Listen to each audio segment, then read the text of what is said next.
যারা চাঁদাবাজি করবে, যারা মাফিয়া তন্ত্র করবে, কোম্পানির কাছ থেকে কোটি কোটি টাকা নিয়ে তারপরে সেই রাজধানীর বুকে এমন হামলা কি শুধুই ব্যক্তিগত শত্রুতা নাকি এর পিছনে আছে গভীর রাজনৈতিক উদ্দেশ্য? আজকের ভিডিওতে আমরা জানবো কে এই ওসমান হাদি, কেন তাকে প্রকাশ্য গুলি করা হলো, একটি রাজনৈতিক হামলা নাকি ব্যক্তিগত বিরোধ, এবং সর্বশেষ তার শারীরিক অবস্থা নিয়ে চিকিৎসকেরা কি জানালেন।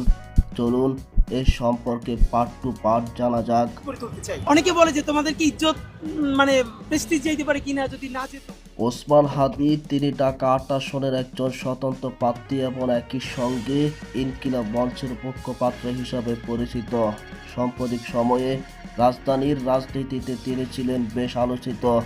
বিভিন্ন রাজনৈতিক বক্তব্য, সভা সমাবেশ, গণমাধ্যম উপস্থিতির কারণে তিনি পরিচিত হয়ে উঠেছিলেন।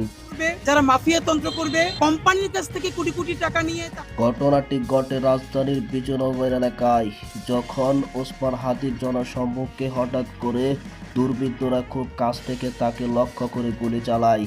এলাকায় মুহূর্তে সৃষ্টি হয় উত্তেজনা। গুলিবিদ্ধ অবস্থায় তাকে দ্রুত হাসপাতালে নেওয়া হয়।